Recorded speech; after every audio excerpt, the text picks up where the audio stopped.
Have you ever grown bulbing onions and actually never got them to bulb up, or they were extremely small?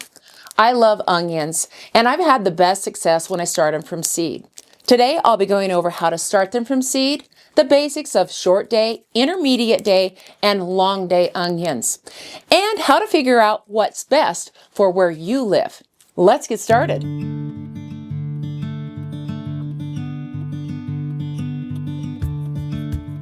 For successful onion growing, planting the right type of day-length onion is the first and most important step. Onions will start to bulb up based on the amount of daylight that they receive. Short day onions bulb up when they start to receive 10 to 12 hours of daylight a day. These type of onions are grown in the southern states and the lower latitudes. They're generally sweeter and not as good keepers as your other regions. They are varieties like the Vidalias and the Texas onions. Intermediate day onions, also known as day neutral, require 12 to 14 hours of daylight in order for them to bulb up. Some of the best varieties for these are the candy type varieties. Long day onions require 14 to 16 hours for them to start to bulb. These are best suited for the northern regions, and some good examples of these are the Spanish and the Walla Walla varieties. Now these are really good keepers. They'll hold in storage for a long time. They have a higher sulfur content, so they're not as sweet as your short day onions. There's a really easy map that I'll put in the description to help you figure out what type of onion that you need to be growing for your region, depending on your day length. The lower part here is your short day, then you have your intermediate day and your long day. This makes it really easy. I'll also include some of the best varieties for each one of these day length regions.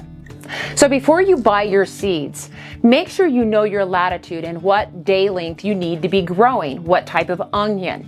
And oftentimes on the seed packs, it'll tell you what type, or even on a website, or even check with your local resources. Oftentimes they'll know some of the best onions for your area. If you choose the wrong onion for your day length, oftentimes they won't bulb up, or they'll be really small, or they could even just go to seed right away. If you live close to where these lines intersect each other, you can grow or experiment. If you lived in the intermediate day, you might get away with growing some long day onions. And same thing goes if you live in the intermediate and you're right on that line, you might get away with growing some short day onions. Oftentimes I'll grow short day onions through the winter time and they turn out great. When you're starting your onions from seed, when you're growing short day onions, the best time to be starting those from seed can start as early as September and go into the mid part of November. An intermediate day, we can start those as early as December, mid-December, all the way into the first part of February. And long day onions, you've got a longer time that you can get these started. You can go as early as the first part of January into the first part of March. Bulbing onions should be started indoors or inside of a greenhouse and not direct sown. However, green onions, scallions, and bunching onions, which are all the same thing, can be direct sown outside. For starting your onions, you want a lightweight seed starting soil. I use Cocoa Bob because it's just been really good for us, but anything that's lightweight is going to work just fine. When it comes to our seed starting soil, we want to make sure that it's kind of moist. We don't want to be working with dry soil because oftentimes dry soil is hard to moisten all the way through. So if we work with moist soil to begin with, we're going to have a better success rate. Onions don't need super deep soil to get them started, but you'll need at least 2 to 3 inches to get them off to a good start. When it comes to starting onion seeds from seeds, you have lots of options.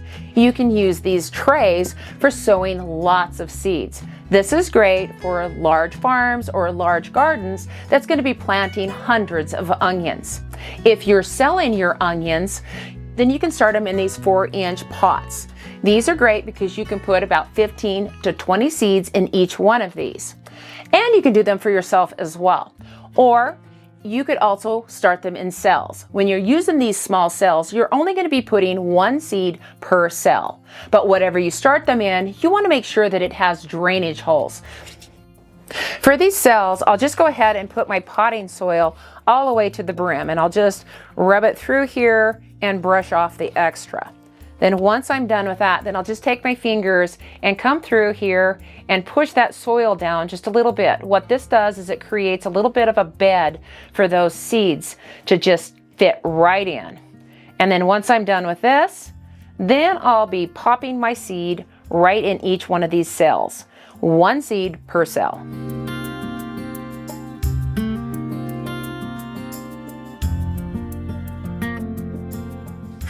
Once you've got all of your seeds, one seed in each one of these cells, then go ahead and come back and cover this. Now you don't want to put too much soil over the top. You want to use that same nice loose soil, or you could even use some perlite over the top. You want to cover it with 1/4 of an inch. If you go too deep, then those seeds aren't going to germinate or come through that soil very good. But if you go too shallow, then a lot of times those onions don't take off and get a good root system, and then they don't do so well. It's basically the same way when you're using these 4-inch pots, only we're going to be sowing more seeds. So I'll go ahead and fill this right up to the brim, and I usually do a full tray of this. And then I'll take another pot just to kind of push that soil down to keep it nice and even. That way we don't have any hills and valleys in our soil, creating that perfect level space to sow our seeds in. We only want to sow about 15 to 20 seeds in each one of these 4-inch pots because we don't want to overcrowd it. And then we're going to cover it with some more soil, just like we did in our cells. And again, for these large trays, we're going to basically do it the same way. The white tray has holes in it, and then I have this green tray underneath to catch the excess water. So we're going to go ahead and just fill this all the way up with our soil. And we're going to spread this out evenly. And then I'll just tamp this down, or I could even use this bottom tray just to kind of push that soil down to keep it nice and level. Then I'll just general broadcast my seed right over the surface here, and then cover that with 1/4 inch of soil. Now that all of my onion seeds are sown, it's time to water it. And because our soil was nice and moist, it's going to absorb that water a lot easier. And one thing that I like with onion seeds to do is water from the bottom up. So using these trays that don't have any holes in them to put my water in and let it absorb up through the top gives those seeds a good chance. They don't move around very much, and it gives a nice deep watering. I'll fill this flat halfway full of water, and then I'll come back in a half an hour or so, and if there's still water in there, then I need to make sure that I drain that off, because we don't want our soil or our seedlings sitting in or soaking in water.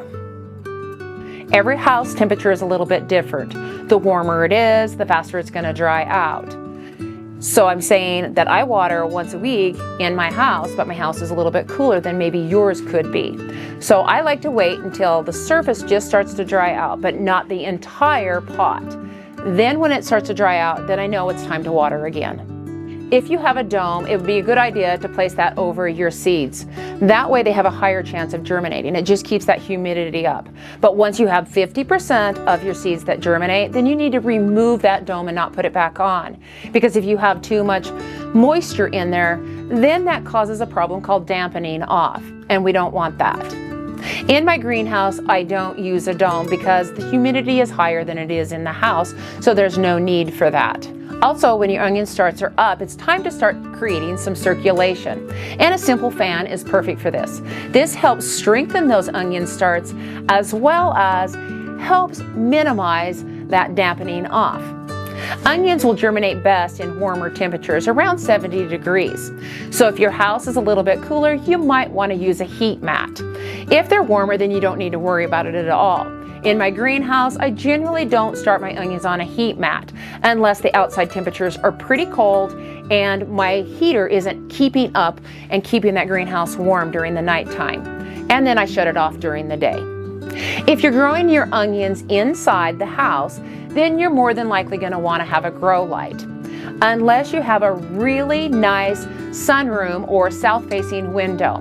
But generally, most houses don't have enough light to get those onions off to a really good start. So get a grow light to grow indoors and make sure that it's low enough. You want it about 4 inches away from your seedlings. And as your onions grow, then you'll want to elevate that light, keeping it always at about 4 inches away from the highest growth. I don't use a grow light in my greenhouse unless we have a lot of consecutive cloudy days. Then there's not enough light to get them off and going. We really want these to get a jump start and get off and growing so that we can get them out into the garden so that they can have their best chance.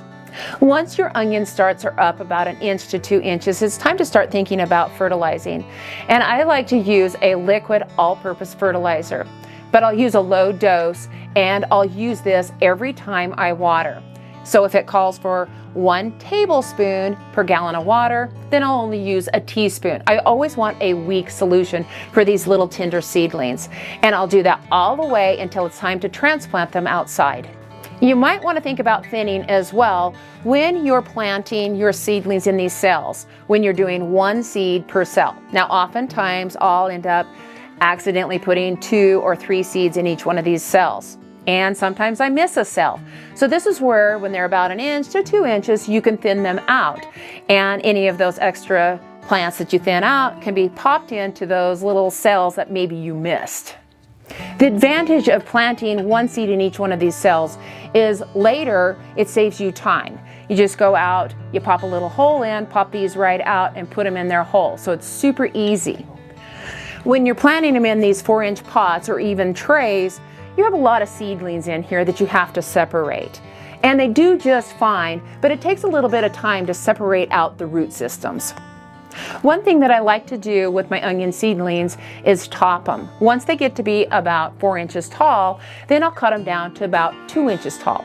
What this does is it sends more energy down into the root system, making them more robust. And those stems become more sturdy as well, making them stronger for when I transplant them outside. But once I transplant them outside, I stop topping them.